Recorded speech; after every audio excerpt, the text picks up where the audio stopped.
Election కోసం ఎదురు చూసే ఆంధ్రప్రదేశ్ రాష్ట్ర ప్రజలారా, ప్రస్తుత ప్రభుత్వ నాయకులు మీ ఇంటి ముందుకు వచ్చి ఓటు అడిగినప్పుడు ఈ ప్రశ్నలకి సమాధానం చెప్పమనండి.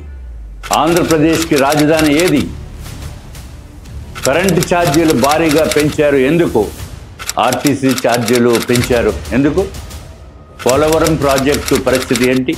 మద్యపానం నిషేధం చేస్తామన్నారు, మీరు ఎక్కడ చేశారు? ఇసుక ధరలు భారీగా ఎందుకు పెంచారు? కరెంటు ఛార్జీలు యూనిట్ ధర 5 రూపాయలకి ఇచ్చే పీపీఎల్ని రద్దు చేసి పీక్ సమయంలో 18 రూపాయలు పెట్టి మీరు ఎందుకు కొంటున్నారు? గుంతల రోడ్లు పరిస్థితి ఏంటి?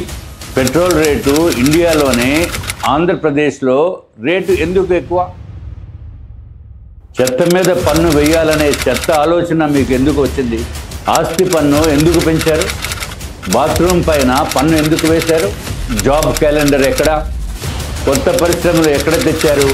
ఐటీ కంపెనీలు ఎన్ని? కాంట్రాక్ట్ ఉద్యోగుల రెగ్యులర్ ఎప్పుడు? వారంలో రద్దు చేస్తామన్న సిపిఎస్ ఏమైంది? ఇల్లు కట్టిస్తామని సెంటు స్థలం ఇచ్చి మీరే ఇల్లు కట్టుకోండి మాట మార్చింది ఎందుకు? నిత్యావసర ధరలు ఎందుకు పెరుగుతున్నాయి? ఎందుకు అదుపు చేయలేకపోయారు?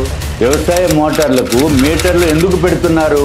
పీజీ విద్యార్థులకు ఫీజు రీఎంబర్స్మెంట్ ఎందుకు ఎత్తేశారు? మెగా డిఎస్సి ఎక్కడ?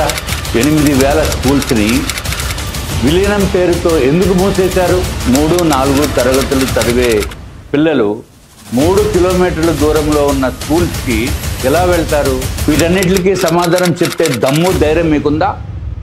ఎలక్షన్ కోసం ఎదురు చూస్తున్న ఆంధ్రప్రదేశ్ ప్రజలారా, ఓటు వేసే ముందు నోటుకి మందుకి ఆశపడకండి. ఒక్కసారి మీ బిడ్డల భవిష్యత్తు కోసం ఆలోచించండి.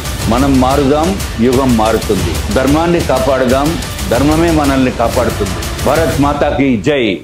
జై హింద్.